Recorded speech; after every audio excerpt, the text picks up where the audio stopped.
I'm Matthew Woods, host of Leading Out of the Woods, a part of the Education Podcast Network, just like the show you're listening to now. Shows on the network are individually owned, and opinions expressed may not reflect others. Find other interesting education podcasts at edupodcastnetwork.com.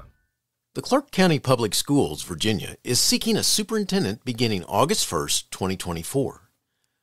Located in Berryville, Virginia, just south of Winchester, Clark County Public Schools serves 1,924 students in their 4 accredited schools: Boyce and D.G. Cooley Elementary Schools, Johnson Williams Middle School, and a new Clark County High School. The district's manageable size promotes visibility, inclusion, relationships, and transparency. The firm of Hazard, Young, and Attia, HYA, is conducting the search, and leading the search are associates Drs. Sam DePaul and Daryl Williams. They can be reached at samuel.depaul@hyasearch.com and daryl.williams@hyasearch.com. Visit the Clark County Public Schools website at clark.k12.va.us for more information about the district, and also visit HYA's website, hyasearch.com.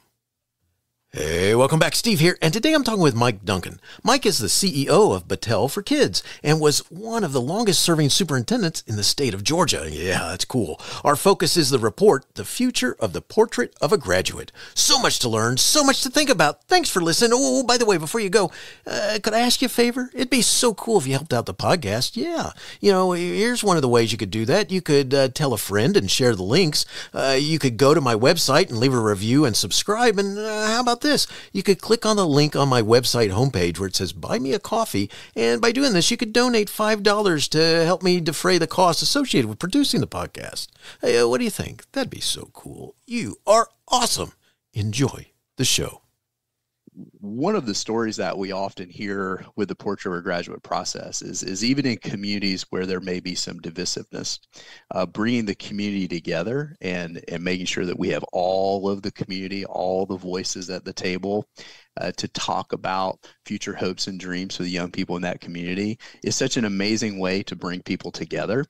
It's the Education Podcast, your favorite show, with lots of groovy guests and they share what they know. So crank it up to 10 and let your neighbors know that here's another show with Dr. Steve Milletto.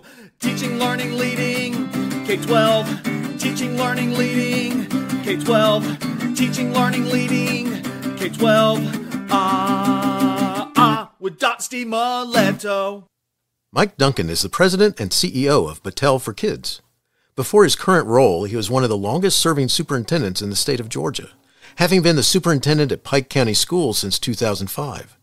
Before arriving in Pike, he was a high school principal, high school and middle school assistant principal, and a middle school teacher. He earned a doctorate in educational leadership from the University of Georgia in 2004. He has been a member of Ed Leader 21, the national network of Battelle for Kids, for more than a decade, and previously served as the network's advisory vice chair. Today we are going to focus on a new report titled The Future of the Portrait of a Graduate. So much to talk about and learn. Mike, thanks so much for being on the show, and say hi to everyone. Hey, Steve. Thanks for having me today. Really excited to be here. Thank you. Well, glad to have you, and I got to say this. You're one of the nicest, most inspirational, focused people I've ever met and worked with. You're a dedicated educator who's an incredible center, and that center is you're seeing that all kids are successful. I'm so thankful that our paths are crossing again. Could you start by telling us a bit about Battelle for Kids and your role as CEO? Oh, yeah. Thanks, Steve. Battelle for Kids is a 20-plus-year-old not-for-profit organization based out of Columbus, Ohio. Have a little bit of an interesting backstory. I believe it was back in 2001, Battelle Memorial Institute, which is a high-powered, not-for-profit scientific research firm, and the Ohio Business Roundtable came together and said, hey, we should join forces and see if we can create an organization to help school districts in Ohio improve and focus on STEM education and those types of things. And so Battelle for Kids was launched with a nice grant from Battelle Memorial and the Ohio Business Roundtable. And 20 plus years later, there's been many different iterations of Battelle for Kids. A lot of people in Georgia may know Battelle for Kids for the formative instructional practices modules we developed for the teacher evaluation instrument. We were really instrumental in doing a lot of work for Race to the Top, and working even before Race to the Top with value-added instructional measurements. We were one of the first organizations to begin to figure out how to do the value-added model before that became a requirement in most state assessment systems. And now, Battelle for Kids, we are deeply involved in the Portrait of a Graduate as a lever for instructional 21st century transformation. Awesome. Appreciate it. And one of the things we're getting ready to talk about is this report. So for our listeners who might not be familiar, can you explain what the Portrait of a Graduate initiative is and what its goals were? Yeah, the Portrait of a Graduate is it is a framework of skills, mindsets, and dispositions that communities create together, that the community comes together and says, hey, we believe that focusing on these skills, mindsets, dispositions, attributes, that these will be the most important things our young people need to thrive in our local communities and our states. And so it's called the Portrait of a Graduate. A lot of people now are talking about the word durable skills. Durable skills as being those skills and mindsets and dispositions that are portable and transferable across business and industries and careers. And so, Steve, when you think about Portrait of a Graduate, a lot of times people immediately go to the 4 C's: critical thinking, creativity, collaboration, communication, although there's many others that are elevating around the country as being really important as well. Awesome. Appreciate it. All right. So, Mike, your report is titled The Future of the Portrait of a Graduate. Can you share some of the key findings from the past decade regarding the Portrait of a Graduate? Yeah, absolutely, Steve. We have had the great fortune of doing portraits across the country. And after engaging hundreds of school districts across the country, we said, well, what are some themes that we're seeing that's emerging from our work with districts across the country? And there's three things that come to mind that are also in the report, is that community engagement and communication are critical. And one of the stories that we often hear with the Portrait of a Graduate process is even in communities where there may be some divisiveness, bringing the community together and making sure that we have all of the community, all the voices at the table to talk about future hopes and dreams for the young people in that community is such an amazing way to bring people together. And so even in communities where school boards and superintendents were a little hesitant to want to have these big community organizing events to talk about their hopes and dreams for the future, they became great rallying points. And so I believe in this time when things are so divisive, if there's any way that we can bring our communities together, I can't think of a better way than around our young people and around what our hopes and dreams are for them. So one, community engagement and communication is really critical. There was just a report that came out, I believe it was just a few years ago, by Todd Rose and Populous, and he cited that I believe it was almost 71% of people that took this huge survey that he administered said that the fundamentals of school must change. 71%, Steve, of all people said public schooling must change. And 21% of those people said everything about public school must change. And so I think that is a really powerful statistic when we think about the power of bringing people together in the community to talk about the aspirations for the young people in their community. Second is education and workforce is aligned through the portrait. I had this awesome opportunity a few weeks ago to be at a meeting, and I got the opportunity to sit beside one of the folks that work in human resources for one of the large chip manufacturers. And so we were having a conversation, and I just asked him, I said, when was the last time you had to take personnel action on someone because they didn't have the appropriate reading and writing skills? He goes, yeah, never. I said, well, when was the last time you had personnel action on someone that didn't have the technical skills that you required? And he goes, I can't really recall.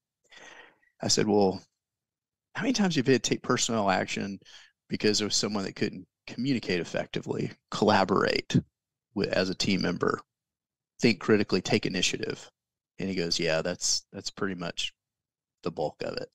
And so there's just this really interesting piece around what the workforce wants are these durable skills. They want young people that can come into the workforce and think independently, take initiative, be adaptable, show perseverance, think critically, collaborate with teammates, communicate effectively. And so we just know that the education and workforce alignment through the portrait is really, really strong. And one of the best examples, Steve, that I've seen of this is the state of North Carolina. We've been very blessed to have a wonderful partnership with them for a few years, and we worked in helping them develop their statewide portrait. And the business community and the state school superintendent, they were very involved in aligning that work, and business and industry was the champion. And so there's a great alignment between these durable skills, the portrait of a graduate, and workforce. I believe there was a statistic that came out just recently that said that 60% of all workers are going to have to upskill or reskill by the end of the decade. And so when you think about often the skills that are embedded in the portrait of a graduate, you start to think that those people that have those durable skills are going to be most likely to be able to reskill and upskill and continue to advance their careers in this rapidly changing world that we're in. Also, there's momentum and sustainability is accelerated through the portrait. And what we have seen is communities and districts reimagine the schooling experience for young people. And there's really three fundamental things that I'm seeing as districts start to go from what we call portrait to practice. And that's we're seeing a learning environment that's characterized by inquiry, self-direction, and authenticity. And so no longer is it the teacher positioned as the content expert, as the one knowledgeable in disseminating information, but now teachers are stepping back to be guides and designers and curators of learning experiences for young people. And there is something really magical that happens when young people are in learning environments where they get to uncover and discover their learning and make connections to the real world.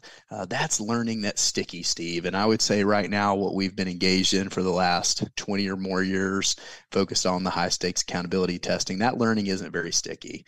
But with the portrait of a graduate as that tool, as that lever for instructional change, we're getting to learning transfer.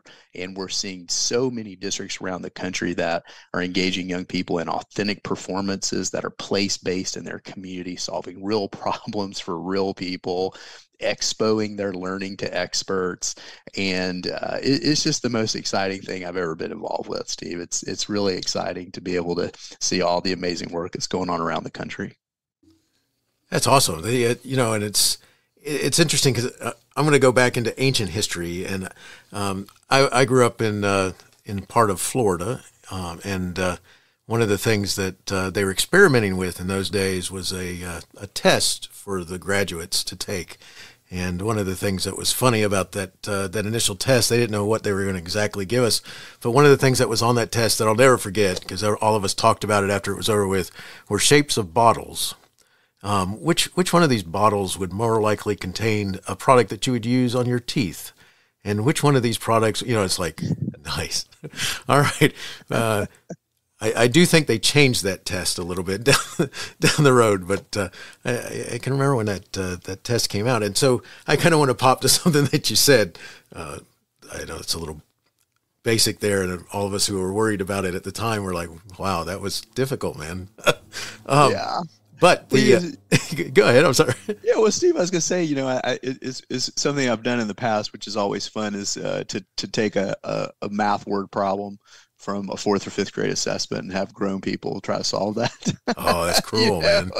And so it's a lot of the ways that we engage learning as recipes and algorithms and memorization and for me, Steve, one of the things that I think that we're going to have to begin to address as a nation is just the breadth of the number of standards that young people are being required to learn. And so I believe that if we fundamentally rethought the academic disciplines and made sure that students had time to deeply explore the fundamental concepts of that discipline and find opportunities to take those deep, rich content standards that are deeply embedded with the most fundamental concepts and create opportunities for students to create generalizations and test those generalizations of the relationship between those concepts in real life situations to explain the world around them. That's learning that's sticky, and that's learning that gets young people excited, especially when there's some choice and voice and autonomy, and young people are getting to have some control over their learning. It's just so powerful, and it's just such a huge demarcation from what you talked about with which bottle would hold something. It's just a whole different way to think about where we are to where we need to be. Very much so, very much so. And there's something so cool about I'm going to talk about this from a teacher aspect for a second. Teacher as designer and curator. I mean, that's a cool aspect to teaching, because it's asking you to do more than be helping kids regurgitate information to you, and the better they get at regurgitating, the better they are at the grade or something like that.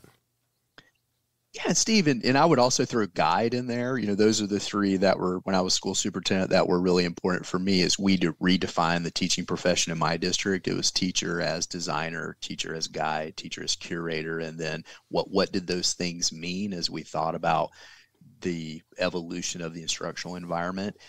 And I think we're just at a point now where we're beginning to realize that knowledge is ubiquitous, and it's more important to help young people develop the skills to be able to learn for themselves. And that's why you're hearing a big movement in this is around self-directed learning. That doesn't mean that the teacher is not engaged. That's a fallacy of self-directed learning. Self-directed learning, it's not individual. It's not the teacher just sitting back watching the students work. It is highly social. The teacher has to be very trained, highly trained on what it means to be a guide and what it means to scaffold learning just in time for young people.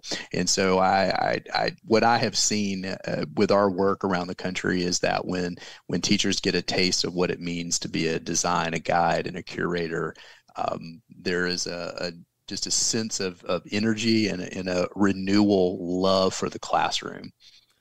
That's so awesome. One of the and to take that and then connect it with the idea of the kids as discoverers, and the idea that they're uncovering information and uncovering the thoughts that where it goes. I think that too often one of the things that happens in a classroom is the idea that the kids say, "Just tell me what I need to know, because I just need to know whatever's going to be on the test, and just tell me that." And that's sad, because what we really should be doing is learning together. And when you get that connection, then it's like, ooh, this thing called learning is not bad. Oh, you can feel when the magic happens. Yeah, I had a friend of mine, Steven. She's a psychologist, and she said, Michael, I'm always surprised when educators are surprised when students are not motivated to achieve their goals. And I thought, wow, that's pretty interesting. We wonder why students aren't motivated to achieve the goals of the adults. What if we created some time and space for young people to set some personal goals in school? Not every minute of every day, but what if we just begun by, just carving out a little time? And so many schools are doing it, see, right around passion projects, service learning, really rich project and problem-based learning activities. But what we see is when there is this gentle shift in power, when students are given some voice and choice and some autonomy, there truly is motivation. And I think in education, we've been talking about engagement for way too long. I think you can be engaged out of forced compliance, but don't we really want motivation? Isn't that what we really want, is young people to show up at school motivated every day because they find the learning joyful and, dare I say, meaningful to their lives? Yeah, I love that, because I think that's one of the things that too often meaningful, it's missing, right? The idea that, because usually the question, I mean, I'm a former history teacher. What's the number one question you usually get asked? Why I got to know this? Why I got to know this, man? And it's like, oh, let's join me on this. This is fun. We can learn and discover. And that's why I love those words that you use there. All right. So let's talk about the impact that the portrait of a graduate has had on schools and students across the nation. Can you kind of tell us a little bit about what you've seen happen, or where everything's trying to get to? Yeah, we have this great colleague that's part of our team, named Dr. Colin Lewis, who does a lot of our portrait graduate work around the country. And one of the things he loves to do, Steve, is when he finishes an engagement with communities, he loves to go through, I used to think, now I think protocol. And so we've for the last couple of years have been curating across the country from community members that said, well, hey, I used to think this, and now I think this. And it's so inspirational, but I'll categorize these just in three big buckets. Is one, there was a thought from the community that the standardized test scores was a true demonstration of a student's learning. And now they know that there's great room for improvement, that the standardized test scores and the way that the accountability system is currently structured is an important, but only one measure of student success. And so what we're seeing now is communities that are expanding the definition of student success. So it's not about the young people being a number, but it's about what are those habits and dispositions that they are developing inside a school that's going to help them bridge the gap to post-secondary, to enlistment, to entrepreneurship, to employment. And so we're seeing folks go, hey, hold on a second. What students know is really important, but equally as important is what can they do with what they know. That may even be more important. But Steve, that's always been tough to get to, right? And we know that there have been programs for decades that have gotten to that, especially International Baccalaureate, which I think does an amazing job at uncovering and discovering what students can do with what they know. But the thing is, that's always been really expensive and hard to assess. But now with artificial intelligence, there is a huge movement toward performance-based assessments, because now AI can score these things in real time. And now we know what students can do with what they know. So there is this great range of improvement that communities are now seeing.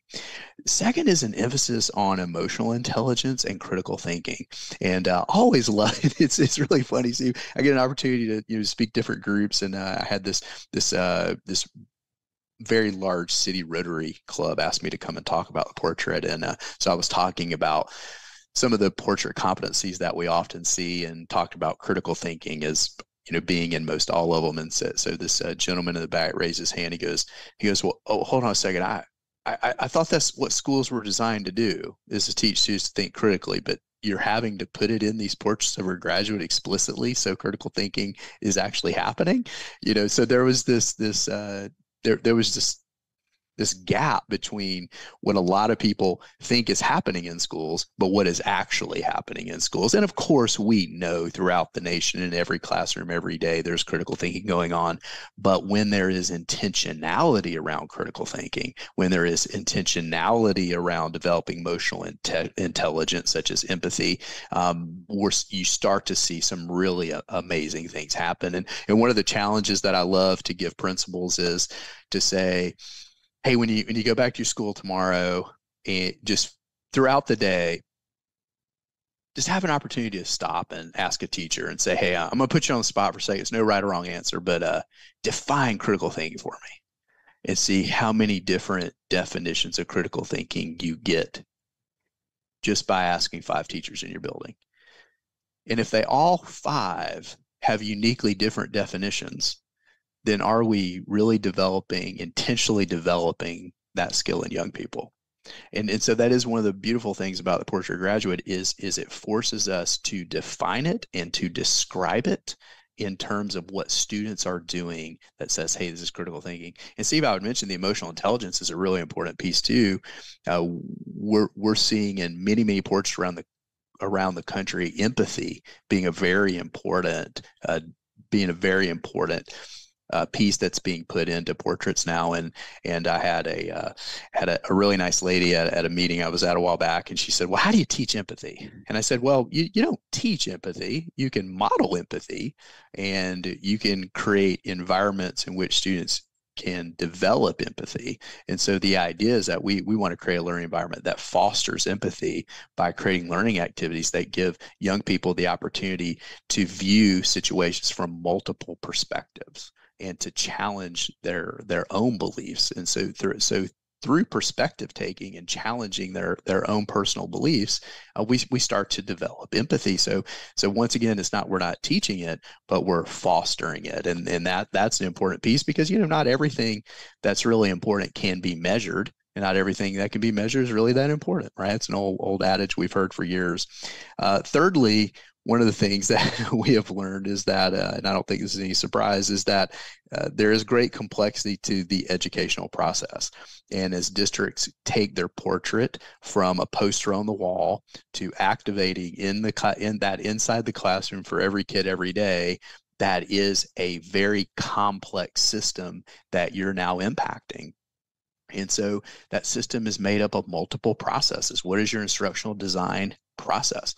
What is your instructional delivery process? What is your assessment design process? How do those processes all come together to create an instructional system that supports your instructional framework? In the district I was superintendent at, we had 3 fundamental pillars of our instructional framework, and that was concept-based teaching and learning. It was self-direction and authentic performances. And those were the 3 pillars that held up our inquiry-based instructional program. And so I say all that to say that there is great complexity in how you go from portrait or practice. But we're also doing that in the state of North Carolina. And the way that we've tackled that complexity is saying, okay, we have our portrait or graduate. Let's make sure we understand deeply what these terms mean, and we can describe them so we know them when we're seeing them. So developing rubrics and learning progressions. And then next, let's design performance tasks that allow students to develop those skills, that the performance tasks require those skills. And then that allows us, back again to those words, uncover and discover what our instructional framework needs to be to support that deeper learning model. That's awesome. It's interesting because throughout, I think one of the biggest problems, one time I was listening to a researcher in education talk about one of the problems in education in our schools is that it's kind of like a hurricane. When a hurricane comes through, on top of the water, everything's a mess, all this stuff going on. And he said, but down at the bottom, that's where everything's calm. And he said, the problem is that in educational research is that it's all up here at the top, it's all swirling around. And then by the time it gets down to the classroom, it's like during that hurricane at the bottom of the ocean, the classroom, they've closed their doors and they're just doing whatever that thing is. What are your thoughts about that? I mean, how do we help make that change in that classroom? Steve, I think that much like the learning design that we want for young people is exactly what the professional development we should be providing for teachers. And so we would want to create deeper learning professional development where it is inquiry-based professional development. Teachers are self-directed. They are producing authentic performances. They are constructing knowledge that has meaning for them in their style and their artistry of being a teacher in their classroom. And that's why it's so important to have an instructional framework for teachers to be able to think about that instructional framework, and then allowing there to be some level of autonomy in learning what works for them to engage in deeper learning in their classroom, and let those learnings surface to create those processes and systems that are then shared by all.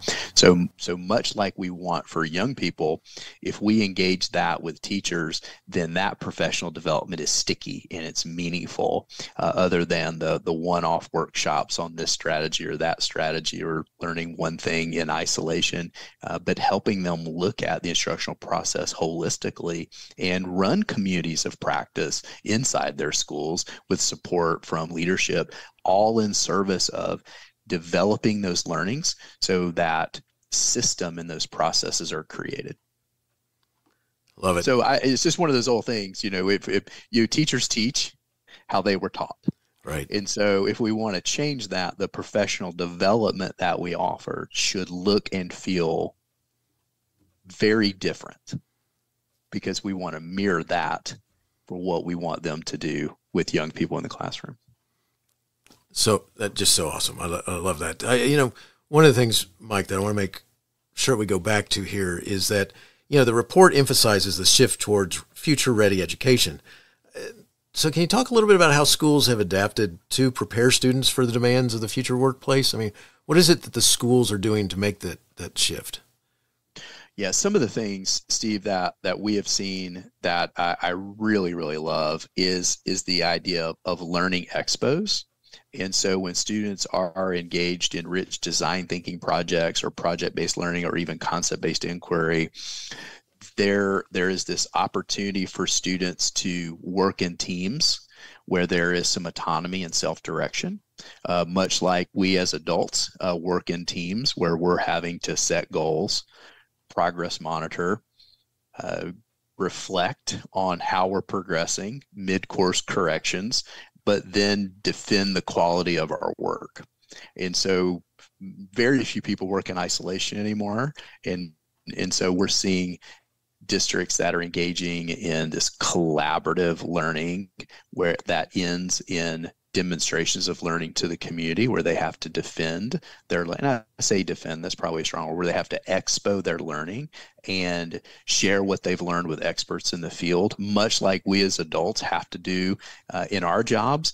There is this really wonderful bridge that connects. And even when we do empathy interviews with recent graduates from districts that have engaged this model, engaged their portrait deeply, they talk about how much more prepared they were for college, because now there's just a different mindset going into producing high quality work, much like adults are required to in the world. So that this is a really interesting parallel with what districts are doing. That's awesome. One of the things that comes to mind is that there's got to be some common challenges that the districts face in trying to make this shift. Can you talk a little bit about those? Yeah, absolutely. Time, Steve, I believe is always the greatest challenge. And I had this really wonderful opportunity a few weeks ago to go to a 3-day convening in Pittsburgh that was put on by Remake Learning and the Carnegie Institute and the Grable Foundation, among others. And the idea of the convening was to talk about some of the great challenges and to create some moonshots for what we should be doing and what should be coming next as we think about how to transform public education. And it was a really interesting opportunity to be among hundreds of thought leaders around the country. And one of the things that surfaced for me during that time with people like Battelle for Kids that are doing this work all across the country, in districts that were in the room that are doing this work all across the country, was how limiting time is. And so until we begin to rethink time, to rethink calendars, to rethink daily schedules, to rethink the Carnegie unit, to rethink seat time. Time is one of the greatest constraints, not only for the professional development that's required, but also time for students to deeply engage and be motivated by the learning challenges they're presented.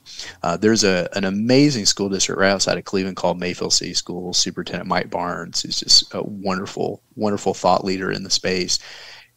He runs a school district, I believe about 7,000 in the suburb of Cleveland, and his high school has 7. I believe it's 7. Mike, forgive me if I'm saying this wrong, but I believe there's 7 different schedules at the high school that students can opt into, and it's all along a continuum of being very traditional to being 100% or close to self-directed with many different places in between.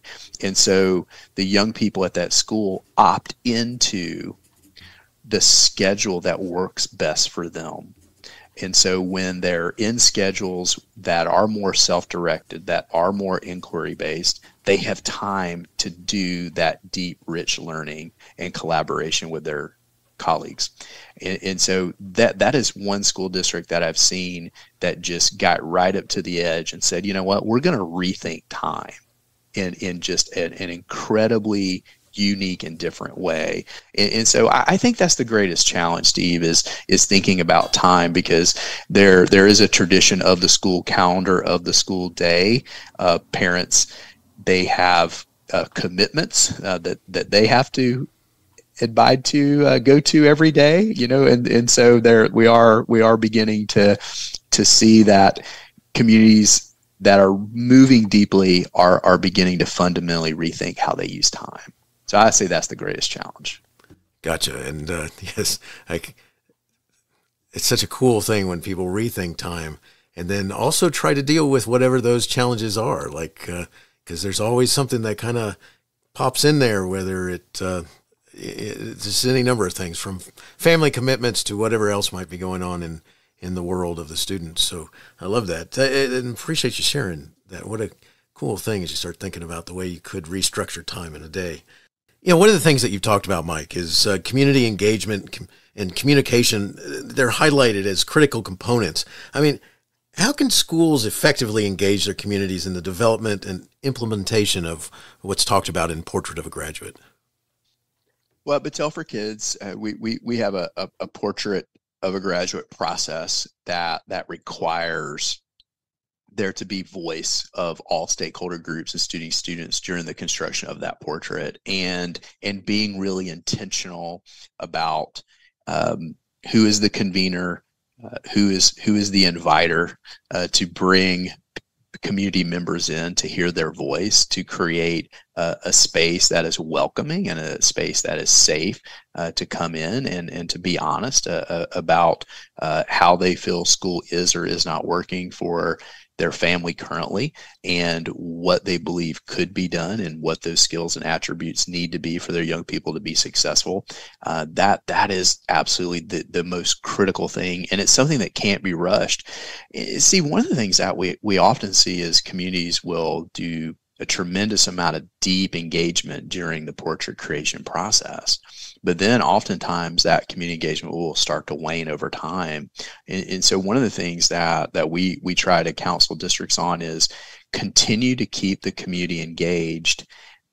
And as you're learning how to implement the portrait, create structures of communication, create opportunities for parents to see how the learning is changing. And that's why I wanted to lift up some of the student expos that a lot of districts are now doing with their capstone or cornerstone or end of unit performance tasks, is it's allow parents the opportunity to come into the schools to see how teaching and learning is changing, and to see what students can do, not just what they've learned, but what they can do with what they've learned. So creating a cadence and a system that allows for parents and community members to be involved, even as you start what would feel like teacher and principal work, keeping them involved and elevating their voice and understanding how those changes are impacting your own people. I just can't emphasize how important that is. It's so important. Gotcha. It's one of the things that I think sometimes is difficult is to have discussions to say, I welcome your thoughts. I think, part of that's difficult there is that, if I think of myself as the expert, or they think of themselves as the expert, or we see each other as they and them, or whatever, opposite sides of a discussion. Any thoughts about encouraging, someone to have that discussion, what they need to do? I mean, a little while ago we talked about empathy and so forth. I mean, any thoughts about the adults trying to have those communications and what they need to do to make it work? Yeah, I really appreciate that question, Steve. That was one of the things as we were developing our portrait process. It was how to create some level setting, how to create some common context for that rich community discussion. So we do a protocol called Futures Collab, and what we've identified is 5 different seismic shifts in the world, things around the pace of change, demographics, the workforce, the science of learning. And so we spend a couple hours taking the community members through a process where they are grappling with some of the fundamental changes that are happening in our world. And all of us that are in education often are staying up on these things, and we're reading them, and we're paying attention to them. And so there becomes this thought that everyone shares this common knowledge about how fast technology is changing, or how the workforce demands are changing, or how demographics are changing. And it's just simply not true. A lot of people don't have the context for what's really happening that creates a demand for change, a demand for instructional change, a demand for instructional outcomes, a demand for schooling structures to change. And so that level setting is really powerful. And it's one of those shared moments that bring the community together to say, oh, okay, I get it now. Okay, I see why we're doing this.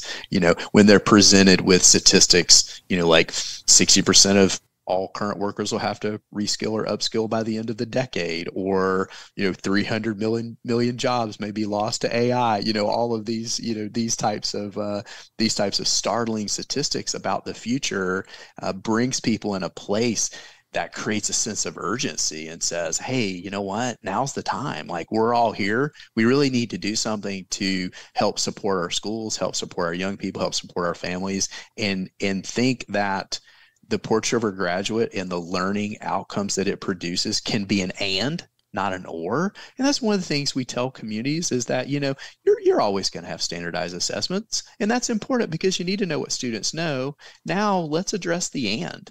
It's and what can they do with it? That's the next part of the equation. And that's the fun part. And that's the part that gets kids really excited. So that level setting and that context building, Steve, is so important. And it's a shared experience and creates some insight that brings the community together. It's really powerful.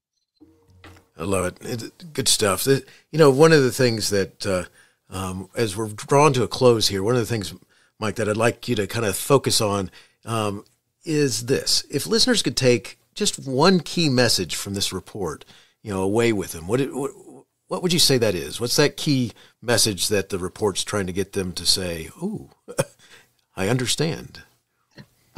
Wow, Steve, that's a good question. It's not too late.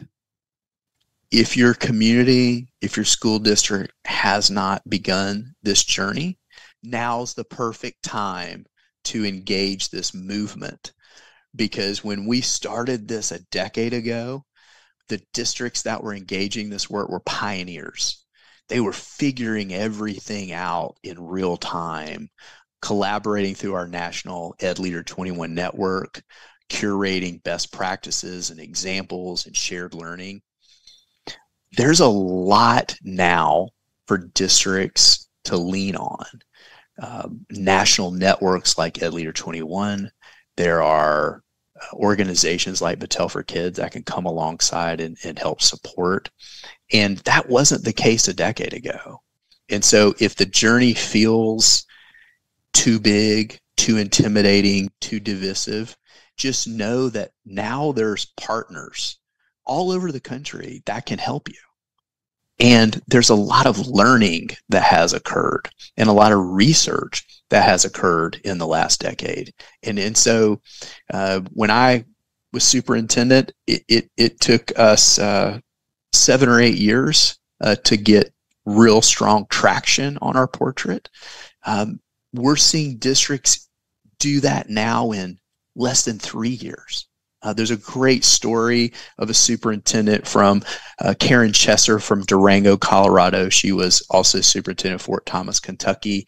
And before that, she was an assistant superintendent in Boone County, Kentucky. She led this work in 3 different districts. And every time she's implemented the Portrait of Her Graduate as a transformative lever in her district, she's cut the implementation time by half. And so I believe she's only been superintendent for, I think, just a little under 3 years now in Durango, Colorado. And they are doing amazing things with their portrait, amazing things with inquiry-based learning, amazing things with the level of self-direction that young people have. It's truly amazing now that there are great case studies and there is great support that this work can be accelerated. So if I would say for a superintendent or a principal or a school board member out there listening to this, it says, wow, it feels like we're way behind. No, you're not. You're right at the right time, because the best time is your time. And the best next step is the one you choose. And I hope it'll be a Portrait of a Graduate, because for me personally, Steve, and you and I have been friends for a long time, so you know, it changed my superintendency. It changed my career. It was, I don't know what kind of educational leader I would have been without it. It changed everything for me. That's awesome. I appreciate you sharing, Mike. You know, as we close, where can our listeners find more information about Battelle for Kids and the Portrait of a Graduate initiative? Yeah, you can go to our website. Just Google search Battelle for Kids. We'll pop up, bfk.org. And, of course, we'd love to help you. Love it. And I'll put ways to connect in the show notes so that everyone can find the website and find Battelle for Kids on social media as well. I got 2 last questions for you, Mike. And these are just questions I like to ask my guests. And the first one's this: how do you keep going when so much is going on that you may want to quit? Wow, man. Steve, that's a good one.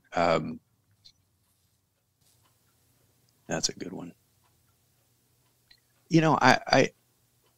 I'm reflecting back on my superintendency as well as now being the CEO of Battelle for Kids.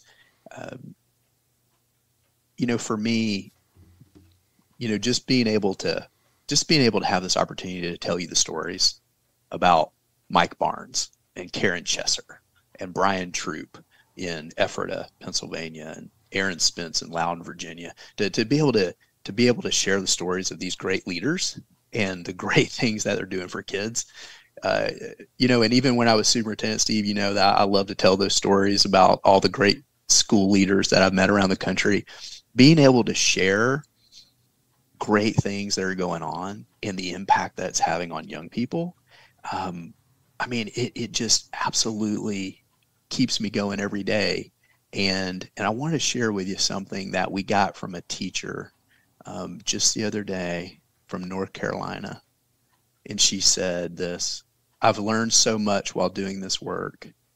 Thank you for all the guidance and support. The work you are doing will be a foundation for the future of North Carolina students. You are making an impact every day. Thank you for all you do for students and educators. Man, if that doesn't get you up in the morning, I don't know what will. Most definitely. Love it. That's have some of that inspiration to make you, to help you overcome whatever it is that's keeping you thinking about giving up. You just got to always look at the bright spots, man, because, things are tough out there. And, especially for school superintendents and principals and teachers, it's really challenging. But, it just takes, that one parent, that one child, you see that light bulb go on, you see that gratitude, and makes it all worth it. Awesome. Last question. Do you have a teacher in your past who made a difference in your life? If so, who was it? And what would you say if given the chance to say thank you? Oh, man. Yeah. Oh, man. You're going to get me a little emotional here, Steve. This actually happened to me recently. I had an opportunity, and I'll be super quick on this, but I came to education non-traditionally. I was a pre-law business major and came and graduated back during the Bush recession in the early 90s. So I started working for Delta Airlines and loved it. Great company, met a lot of wonderful people. And at night, I went back and got my teaching certificate, and I started subbing. And so people said, hey, Mike, wow, you seem like you're really good with the kids. Maybe you ought to be a teacher. Never in my life I thought about being a teacher. So anyway, fast forward, get a degree. And in the middle of the year, I take over teaching 6th grade social studies. Okay. Now, if I rewind, more than, almost a decade, I had a 6th grade teacher named Kay Winning. And I remember we studied a unit on ancient Egypt, and I was fascinated. It was the first time I could remember wanting to get up in the morning and how fast could I get to school, because the study on ancient Egypt to me was so fascinating and so interesting. I couldn't wait to get there. And so when I became, in the middle of the year, I became a 6th grade social teacher, just like Kay Winning. The first unit I got to teach was Egypt. And it was like, oh my gosh, this is such an amazing experience. And then last summer, Steve, when I retired from the superintendency, I went to Egypt, and I spent 2 weeks in Egypt. And I'm just so thankful for Kay. Kay just recently passed away. And before she passed, I got the opportunity to, write her a little note and tell her how inspirational she had been for me, and send her a picture of me from Egypt. And it's good stuff. That is awesome. Thank you so much for sharing, Mike. Mike, thanks for sharing Battelle for Kids and the report, The Future of the Portrait of a Graduate. What a conversation. Awesome focus, and I'm wishing you the best in all you do. Steve, thanks. You've been a good friend for a long time. It was great to connect with you today. Hey, you have been listening to Teaching, Learning, Leading K-12, a podcast to help you help kids achieve their dreams. Teaching, Learning, Leading K-12 is a member of the Education Podcast Network. Podcasts for educators, podcasts by educators. Teaching, Learning, Leading K-12 is a member of the podcast network based in Canada called Voice Ed Radio. Voice Ed Radio, your voice is right here. The opinions expressed on Teaching, Learning, Leading K-12 are those of the guests and host. Teaching, Learning, Leading K-12 is intended to share ideas, advice, and suggestions. Teaching, Learning, Leading K-12 is produced for educational purposes. Hey, thanks for listening. It would be awesome if you visited my website at stephenmiletto.com and connected with me, left a review, and listened to more episodes. And by the way, you could also share it with your friends, with your family, and your colleagues. Thanks so much. You're awesome.